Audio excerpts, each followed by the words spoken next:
Oh, people Well, can good actually make evening. comments. Hello, and welcome. It's Wednesday night. It's Leading Ladies, Leaving Legacies, Living Legacies. And oh my, what fun to come to you every Wednesday night at 7:30 because we always bring you interesting and fascinating leading ladies. Tonight is no exception. Tonight we're going to be talking about something that people usually don't want to have a conversation about. You know, in life, there are three things that we have all learned that it's hard, it's difficult to have a good conversation about. And that's religion, sex, and politics. And I'm adding into that, and I'm sure that you will agree, suicide. It's just something that we don't talk about. And yet, most of us, many of us, maybe some of us, have encountered or we know of someone who has attempted it, maybe did, or through the grapevine or through a friend or whatever you heard of someone who attempted it. So tonight we're going to be talking with a leading lady who has a fascinating story. And rather than my trying to explain to you what's going on and how she's come to what she's doing now, I'm going to invite her over in just a second and let her tell you a little bit about her backstory. And then we'll get to her front story, which is a good story. But my friends, before we do that, hello there. What we're going to do, for the first time, I've been praying and crying for a producer. So tonight we're doing a little bit of a test. And Janet, because she is a pioneer as I am, we have decided that we're going to be the front runners for Alfredo Tigolo because he's going to be producing the show. So if there's some little kinks and some mistakes here and there, let's just laugh it over it and just keep going, which is exactly what we're going to do. So in the meantime, before I say so long, I'm going to introduce Alfredo again because if any of you out there are looking for someone to produce and help you with your show, then he could very well be the guy that you're looking for. Not only that, so much more. But let's get back to Janet. Janet has a fascinating story. She said that from the beginning of time, as far back as she could remember, she's always been a dreamer. Well, that touched me right away because don't we all dream and we love to dream since she was about 8 years old? But then later on, her story becomes fascinating. And I'm going to bring her over and ask her to share a little bit about her backstory. And then we'll start with what's going on now. So, Janet, come over, say hello, and welcome to the audience. And it's great to have you here. I'm honored and delighted to have you here. Welcome. Thank you, Joy. It's an honor to be here. I'm very blessed, feel very blessed to actually talk about this subject. And I'm here because I wrote a book. It's called God Promised Me Wings to Fly, subtitled There's Life After Suicide. It's a tough subject, as Joy said. It's a very difficult thing to talk about. But I think that we need to bring awareness to that. If at the end of the day we can save lives, that's basically what we want to do. That's why I wanted to have you here, Janet. I wanted to have you here because personally, and I'm sure there are people in the audience who have known or heard of someone, close friend, family member, or whatever, because the title that I like so much, God Promised Me Wings to Fly, appealed to me. But what really touched me was there is life after suicide. Because we're not talking about the person who committed suicide, but the people that he left behind. So, share with us a little bit about how you came to this title and why life after suicide is so much that you want to share with the audience. Okay, well, actually, I wrote a book in 2008, and it was called Mm-hmm. My Victory Journal, but I never published it. I felt that it needed more work, or I needed to do more work on myself. I moved to Florida in March of 2014, and I said, okay, maybe it's time to dedicate time to myself. You know, the Victory Journal is a journal where people write directly to God, and sometimes He writes back to you. So I had every intention of writing that book and finishing that book and publishing that book. And then I went to work with a marketing and publicity group out of Philadelphia. And my first coach said to me, why did you write the book? And I gave her two answers that she didn't like. And then she screamed into the phone, why did you write this book? And I said, I don't know. I guess I just want people to realize that there's life after suicide. She said, Ah, that's the title of your book. I said, it's the title of what book? She says, the book you're going to write. And I go, like, where in the heck did that come from? So I said, well, what about my other book? She says, oh, don't worry about that. She says, your story is so fascinating that it needs to be told because once you write it, I know it will help other people.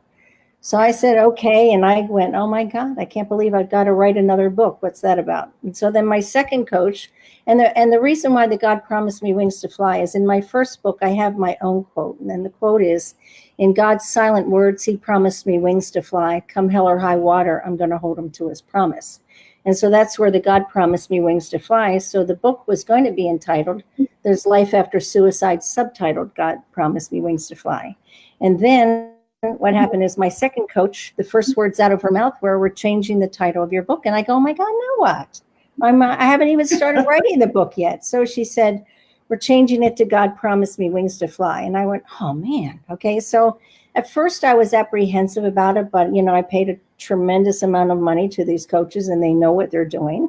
Sure. But I liked the God Promised Me Wings to Fly because now it doesn't necessarily have to be totally about suicide, even though the subtitle is There's Life After Suicide. Because yes, I like that. I like that. Let me interject here for just a second, because you've already given us some really good and powerful pivotal points. One of the things that I love that you shared with us, Janet, and sometimes these little teeny weeny things slip by. You said your coach kept asking you, what's the title? What are you doing? Da, da, da, da. And you said, I don't know. And then finally you said, I don't know. And it came to you. Mm-hmm. That in itself, sometimes what you don't know, you do get your answers. Oh, so yeah, in time. Mm-hmm. And then you said something else earlier about you knew that you weren't quite ready. You were beginning to build a relationship with yourself. Yes. That's what we all have to do. That in itself is powerful. And with that building the relationship within you, you came to the I don't know, but you knew that something was there and there is life after suicide. So that in itself is more than powerful. Well, I didn't find that out right away, Joy. No. It took quite a bit of time in order to find that out. Yes, indeed. Yeah. I'm sure it did. Now, when it comes to life after suicide, I'm sure that everybody's sitting here and waiting with bated breath. Tell us how this life after suicide, not only the title, but why you came to this title and how suicide impacted your life.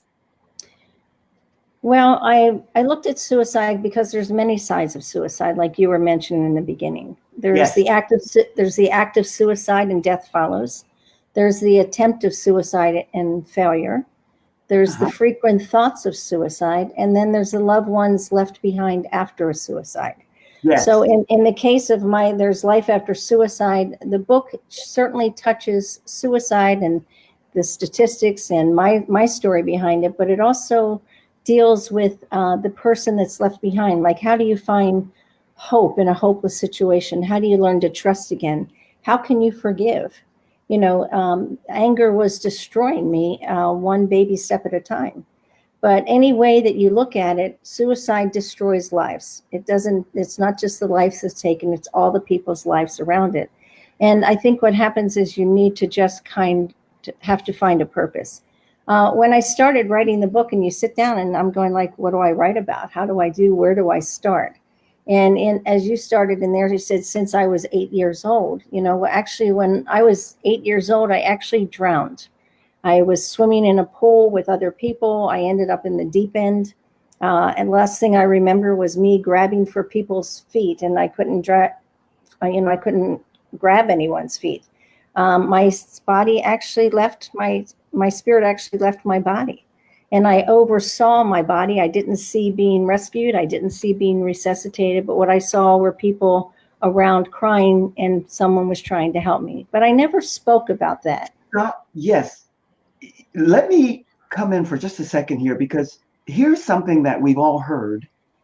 And when I had this incident in my family, it became very clear to me, because the what you just described to us, Janet, touches on this. They say that the people who commit suicide, they don't realize what a selfish act that is, and how they lead people to grieve for them because they're thinking only about themselves. And what you just described to us, for me, it gives insight to the anguish and the anger that you were dealing with. And yet, looking into the possibilities of that dream, you saw how it would be not the right thing for you to do, to consider? In other words, just giving up because of the stress and the anxiety that you were dealing with. Does that make any sense at all? Well, I think you're kind of jumping ahead of things in a sense, because that's where, I mean, for me, the fact that I had this spiritual experience in me that I Yes. never talked about until I was 21 years old, when I read a book called Life After Life. I kind of in my heart and hoped and prayed that there was something more, but not Yes. that we're in a hurry to kind of get there. But my story is totally different than everyone else's, as everybody's story is different, but mine has a little bit more drama to it. That's why I want you to share a little bit about that story, Janet. Yes, Yeah, indeed. No. yes, indeed. You go, girl. Yes, yes. Well, because in 2001, my husband died tragically. And then to this day, I don't know if it was a suicide, assisted suicide, suggested suicide, or murder. Because after his death, I found out that he was living a double life, had numerous affairs, and alleged mafia ties. And Ah, so that actually put me into a fetal position. What took me even further was 55 of his family members walked away from me after the last shovel of dirt was pitched upon his grave. mm, And I truly found myself in a fetal position.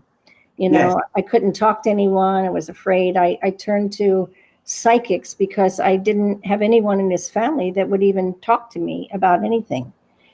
So in the psychics, not that endorse them, but when I was searching for something, I was desperate for anything from him. And I went to some psychics that were crazy, seemed crazy, but then there were a few where they said some things that only he and I knew. But one of the things that I said to him was, I mean, they don't want to talk about the why, but the things that he said to me is that things were clear now from the other side. That he didn't want to hurt me, that he loved me. But then I said to him, he said that he got involved with people that play for keeps. And Ah, so I said to him, is my life in danger? And he said, if I continued my research on that, and to leave his brothers alone. So that was very scary. I didn't leave my house for months because I was petrified. I'm sure. Do you think, and it's hard to answer this, but yet we have to ask questions. Do you think his family deserted you because they felt somehow what towards you? They didn't want you to probe deeper because they knew, do you know, or it's still one of those humongous question marks hanging in the Well, from what I gathered from a little bit of information that I had, I mean, unfortunately, my husband and I met each other when we were both married, and so I was just like one of the girls, but I didn't know that for sure. I was in a relationship in my marriage where it was not a good relationship. And Mhm. just, it's crazy because one night I went out to meet some friends for dinner. It's a dinner that we put in place 1 month before. So next month, we're going to this restaurant at this time, and we'll just see you there. There were no Mhm. cell phones or anything. That was, back in 1982 or whatever, something, Mm. 82. Yes. So anyway, when I went to the restaurant, I was the only one there, and I was supervising chains of department stores for fine jewelry at the time. And so I went there, and so I was in a different location every day, so you just couldn't find me. So I went to this restaurant to meet my friends, and no one was there. So I went and I sat at the bar, and I figured, well, they're probably coming soon. And I sat at the bar, and they didn't come. And then after about a half an hour, I went to the phone and I called. Actually, there were 3 people that were supposed to join us that night. And no one answered their phone. If one person answered their phone, I wouldn't be here telling this story today. Because when I came back to sit at the bar, when I came into the bar, I noticed that there was a man who was at the very end of a large horseshoe bar, and he was talking to the bartender. When I came back to my seat after making the phone call, just one person came into the bar, and he sat exactly in the same seat that I was sitting in. And I thought, well, that's really crazy, because there were about 50 seats in the whole bar.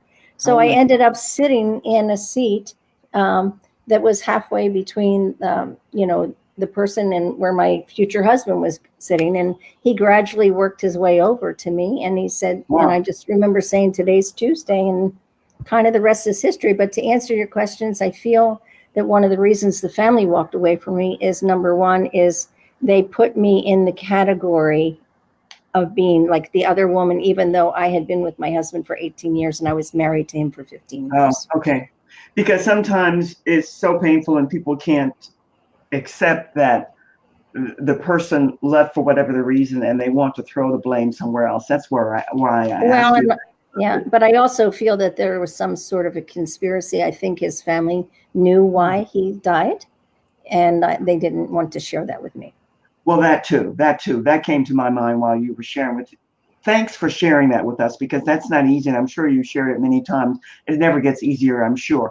Let's move into the future. Okay. Let's move to the now, because the front story is always fascinating. And for me, meeting you, so delighted that we are connected. I know a lot about the front story and what you're doing now. Tell us a bit about what you're doing now. I know you have two really great projects on that you're working with, that you share with me. Share it with the audience, and then tell us about the book and how we can connect with you in that regard. First, tell us what you're doing now with the veterans and the others that you're doing, two things you're doing. Well, it's part of it starts from the group that I belong to out of Philadelphia. I had the opportunity to go to New York in October to a national publicity summit through the Quantum Leap group that I'm a part of. And during that time, what we did is we had the opportunity to meet with over 100 people from TV, radio, podcast, and magazines. We got to create a one sheet to give to them to tell them a little bit about us. We had 2.5 minutes to sell our soul to them or sell our story to them. And then we thought we'd have a list afterwards, and we followed up with them afterwards. And that's what I did. And so I wrote to all of those people, and I told them about the suicide effect of my book and what I can do. The thing that I want to impress upon everyone, and let me jump back, because one of the persons that contacted me is the president of a Christian TV news company in California. That's what I want you to speak about. I think that's really fantastic. Yeah, so she called me 2 weeks ago, because up until 2 weeks ago, I had no idea that my life was going into this direction. And so how long did you wait before you got this call 2 weeks ago? Was that 3 months, 6 months? How long? Well, actually, what I did, even though it was in October, I decided, because of the rush of the holiday season and everything gets lost in that I really didn't reach out to anyone until mid-January. And I sent it to her, and she called me within a week later from when I had sent it out. So we had a wonderful conversation, and we were talking about suicide in general. And one of the comments I made to her was, one of the things that bothers me the most is the veteran suicide. Because in the veteran suicide, there's 22 men and women who kill themselves every day. There's 660 a month, and over 8,000 veterans die each year by their own hand. And my thought process is, what can we do to get to the veterans to make a difference in their lives? So we came up with the fact. So what I'm doing right now is I'm writing a weekly column for, it's called Crown City News. I'm writing a weekly column for them, and it's called My Suicide Story. So the very first story that's on there is actually my story from a suicide survivor's point of view.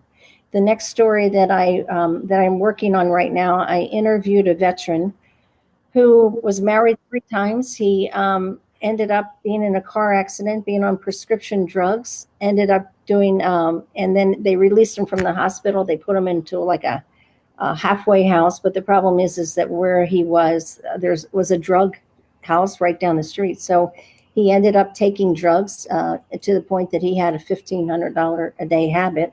And so then he ended up selling drugs because he had to pay for his habit. And then what happened?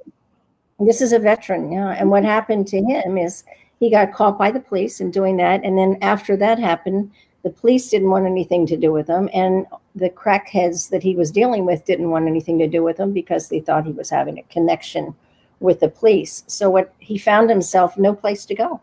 And he tried to call his mother, and she wouldn't talk to him.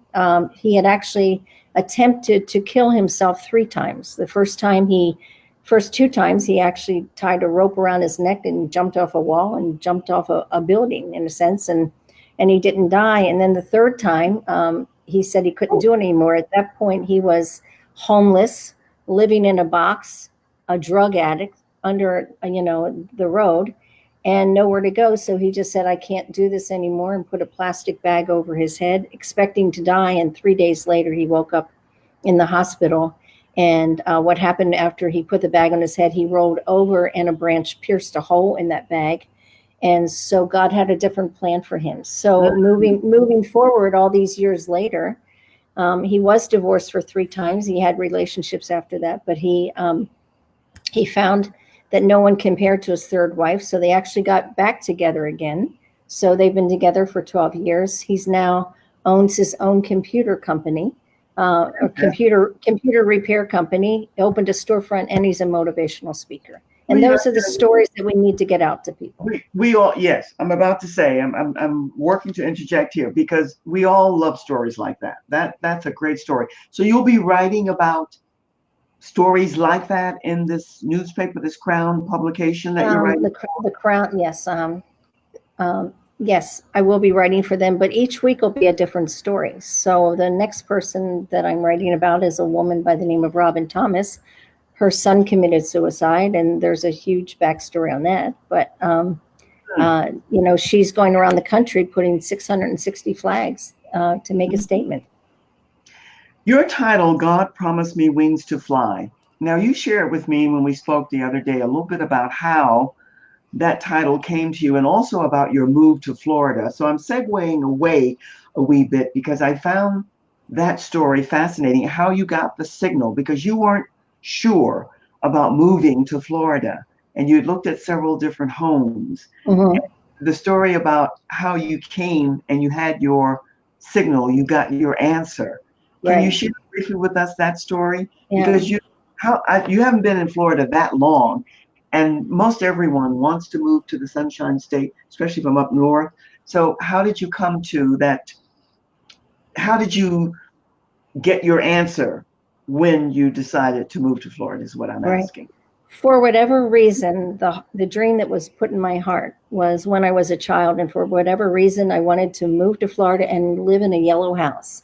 At the time, I didn't know anyone who lived in Florida, and I didn't know anyone that lived in a yellow house, but it's always been a little thing in the back of my head that that's what I wanted to do. For me, I mean, the book that I have in writing what in there, it's not just the suicide stories. It's about like my journey, a raw journey, encountering of how do you go from a fetal position to a person of strength. Yes. And so basically the book is designed to help people get through anything that they're going through. For me, what happened is in my fine jewelry and diamond business that I had, everyone's thing that person or every business that had a luxury business went down the tubes in 2007, 2008. And so as a result of that, I couldn't keep my business going. And in 2010, I actually lost my house. I had to file for bankruptcy, had to move in with my daughter, which I thought would just be for a year, but it ended up to be for 3 years. By time it was time for me to move out, we were a little estranged. Our relationship is wonderful right now. But during the time, and I knew that I wanted to change my life dramatically, but I didn't feel that I wanted to do it in Delaware. So I just said, let me just move to Florida. But I had tried in my mind to try to come down here for 8 years and nothing happened. And it wasn't until I actually put a plan in place by putting a 6-month calendar on my wall and counting down the days. When you went to look at this home, this is what you shared, and you looked at a home you shared with me, and then in the backyard where there was water, there was a signal for you. What was that signal that gave you the answer that you were searching for? That's what I'm asking. Okay. Well, just in short, is I had 2 homes and lost them. No one would rent to me because of my bankruptcy, and I finally convinced someone to do that. So I came down here with no hope whatsoever and a plan to move on. I knew that I had water in my backyard, so as soon as I drove up in the driveway, it was the first time that I saw the house. So when I went out to look at the water back there, I found that there was a cross, about a 3-foot cross that had been put in the water behind my house. The owner of the house had actually put it in there for birds to perch and dry their wings on. But when I went out there to view the cross, there was a swan sitting next to the cross. And on my website, it's that you have across there, it's actually the picture that I use on my website. So as scared as I was when I saw that cross in the water and I saw the swan sitting next to it, I literally raised my hands in the arms and with a question mark to God and said, "Oh, you put a cross in my backyard?" But I knew in that moment that everything was going to be more than just okay. And I still didn't have a clue where I was going. That's what I wanted to share, because you mentioned earlier about hope, trust, forgiveness, and I'm adding in there faith. Sometimes, and again, back to piggybacking to what you said originally when we started out about you didn't know, you don't know, but you Yeah. get your answers when you have that faith and belief in something that's much, much bigger than you. So that cross and that swan gave you the answer that Oh, this is that was okay. it. This That move was is it. better for you. That was That, it. And and my attitude is you know what, God, I don't know where you're taking me, but I know it's going to be great. yeah, yeah. But what's happening is, and this is a very important part, is that in part of my recovery, I ended up becoming a Catholic. I ended up sitting perpetual adoration at a church, and I ended up having a journal where I would write in the journal, and I wrote, "Dear God, hear my prayers," directly to God. And after months and months of writing, I wondered what God would say to me. And so I opened the back of my journal and I wrote, "Dear Janet" on the top and "Love God" on the bottom. And I waited about a half an hour and nothing happened. And as I say, empty lines waited patiently while I waited anxiously to see if it was crazy or profound. But on June 18th of 2004, God wrote me a letter. And in that letter, he says, "Know that I have chosen, out of all the millions of people I could have chosen, I chose you to do a special task for me. One I don't want you to take very lightly." He said, "One day you will write a book." And that's in 2004. "One day you will write a book, and when the time comes, we'll write it together. And you will bring a lot of people to me." And I'm thinking, Well, really, God? I was in Mr. Fox's remedial reading class in the 7th grade. Surely you could have chosen someone better than me. But he had a different plan, and it's really kind of cool. let me ask you this, because one of the things that you shared that you really are about now, and one of the things that you really want to do now, is to help other people with their grief and sorrow, no matter what avenue that came to them in life. Mhm. So other than the book and the article that you'll be writing, how else are you helping people to get in touch and in tune with hope and trust and having faith in their lives when they have been stressed out and bereaved with grief and sorrow? Mhm. Well, one of the things that helped me along the way is that I just decided, first off, to never allow anyone in my life that caused me pain, no matter who Yes, they were. I don't care if they yes. were family. I don't care if they're friends. If they caused me pain, if I wasn't um, having a good time, not that it had to be a good time, but if they didn't support me, if they didn't give me the respect that I needed, I wouldn't do that. The other thing that I did that was very important is I decided to just only be around people that really have a genuine feeling, like say in the RCIA classes, the Rite of Christian Initiation classes, becoming a Mhm. Catholic.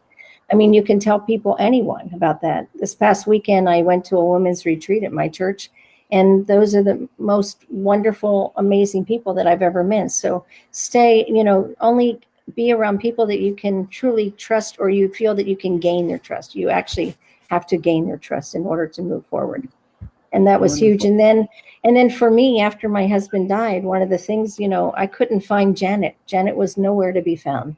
And so I was Mm, trying to do everything that I could to make myself a better person. I came to sure. Florida to write books, to play golf and lose weight. The losing weight part I'm still trying to work on, but I'm hopeful for that. I just want to feel better. But I'm also in training too to become a motivational speaker, because my voice can be Great. louder to a lot of people, and it can make a difference. Wonderful, wonderful. One of the things that I like about what you're doing and what you're about and what you're doing, and you constantly say it, and I love that, because we have to learn to build the best relationship with ourselves. And Mhm. in the process of doing that, as we get more and more in tune and in touch with ourselves, we share out that knowing with other people. So that said, you have written this wonderful book, which I have to confess I haven't read yet, but I'm going Okay. to. I'm going to get a signed copy and I'm going to read it. Yes. But I do know a wee bit about suicide after having that in my own family dynamic for several years ago, but it's always there. So how do people get, well, we're putting up your email address and your website, but Okay. what are you offering, or what are you saying as far as the book and how they can touch base with you? You mentioned something before we went on air, and my apologies. I did make note of it. So No, how? that's okay. I mean, the book, you can purchase the book through Amazon.com.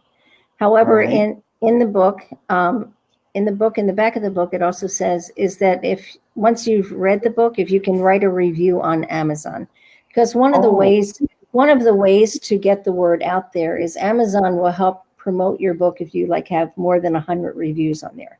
So what I'm saying wonderful. is when someone writes a review on Amazon, I give them an email address where they would send me their name and address. And what I will do is I will send them an autographed copy of my book just as a thank you, because I'm very grateful that someone would take the time to do that. And then that way Wonderful. they'll end up giving the first book away, and then they'll have their own personal autographed copy by me. And then the other Great. thing that I have in there too is that one of the things is that a lot once I start to talk to people, they know people like you, Joy, other people know like whose people's lives have been touched by suicide. I also am in True. the process of collecting stories that I would collect. It's going to be down the road, but there's a 5 series edition called Suicide Survivors Stories. And so if you have a story to tell, you can always write me at my story at suicidesurvivorsedition.com. And then that way, we'll review the story. If it's a great story right now, I'm just concentrating on veterans. If it's a veteran story, then, I'll personally contact you and talk with you and hopefully be able to help write the story and change people's lives. Well, I love that. I love that because the people who will listen to this, the majority of the people we know come for the replay. And yet, if they go to Amazon.com and purchase a book and write a review, that helps you and it helps the journey that you're on to support and help others, especially veterans and other people who have been touched by Mm-hmm. suicide. And I Mm-hmm. will definitely purchase a book and be honored to write a review for you, Janet. Oh, thank you. Is there anything that I didn't ask you? Is there anything that you want to share with us before I say so long for now and put you to the side while I say goodbye to the audience? And before we do that, maybe Alfredo, you can put up some of the comments. I see Ross says that her son, his best friend, died by his own hand several years ago. You see, we've all been touched in one way or another. Mm-hmm. Thank you for sharing that, Ross, because the same with me, not only in the family, but family members, friends of theirs. So it just happens. We've all been touched by it. And we all need to hear how other people overcame, rose above, and got back on track. I love the expression that you share with us, Janet, about you were in the fetal position, because it's a very, very painful thing to go through. And yours was a husband and wife situation. Mine was just a distant relative, but Mm-hmm. it doesn't matter, same in one way or another. So it makes a difference. Is there anything you want to share with us before we say so long for now, before I say goodbye to the audience? Well, I just want to say is for me is I'm a more credible witness. One of the things that disturbed me the most after my husband died is, someone would grab my hand and say, "I know how you feel." And I go, "You have no idea how I feel." And I pray to God Yes. that you never do, but what happened, and I'm just going to tell you real quick, is that 2 years after my husband died, I went for a massage at a place where I had never been before. I talked to the woman. She gave me a business card. She says, "You need to talk to this person." So I took the business card and I took it home and I threw it in a box and with no thought of revisiting. And then 2 years after that, I was cleaning out the box and I found the card and I pulled it out and it was like I had a command from God. I called up the person and I said, "My name is Janet Grillo. You don't know me. Someone gave me your business card 2 years ago. I'm supposed to talk to you and I don't even know why. I don't even know what you do." Well, as it turns out, not only did her mother commit suicide, but both her son also committed Oh, suicide. So she was the very first person that I talked to who knew exactly how I felt. And so then she asked, and as it turns out, she's a grief counselor at a church.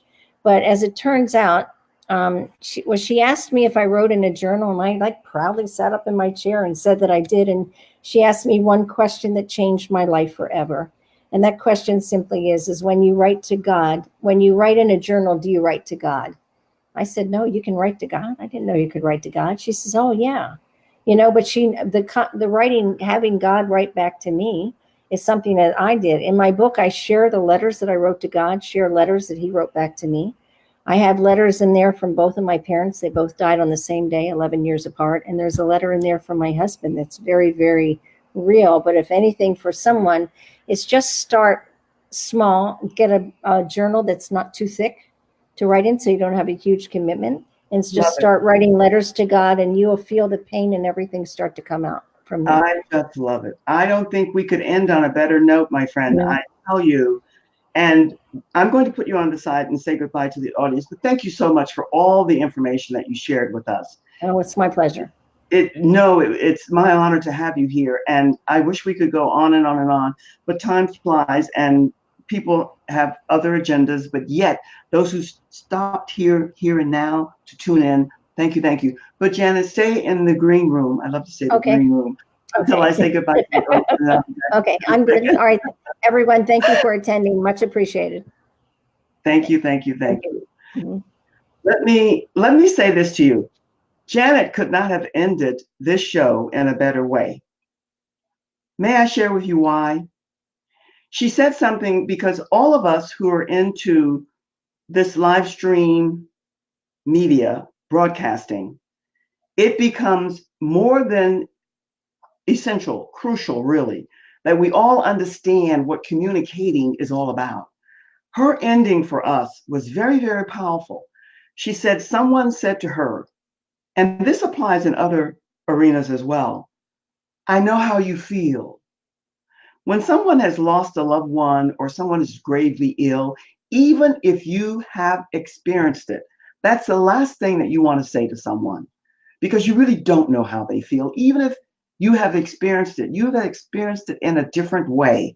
So her parting words for us is be mindful when you're around somebody who's in grief and grieving, sorrow, stress, of how you verbalize with them, how you communicate with them, because it's really important that you allow them to speak to you and you follow their lead. You don't know how they feel. You really don't. You want to know because you care, but you don't know. So be mindful of words. Most of you know that words for me are very powerful. Love words. It's not about big words. It's about being able to express yourself in a way where there's clarity and you're understood. So let us say thank you to Janet Grillo. I hope that you'll get to Amazon.com and purchase her book.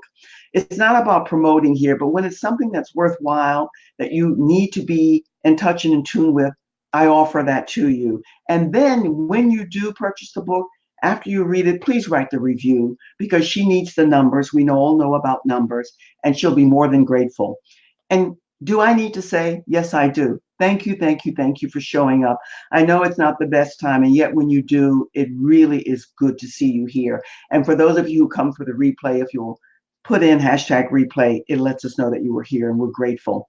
I hope that you'll have a great, great weekend. This has been an interesting week thus far. And also remember to tune in next Tuesday night for Style with Joy, how you discover your signature style and style. And Wednesday night for another leading lady. We bring you interesting, fascinating women. And hopefully you are one. And if you are, don't hesitate to get in touch with us.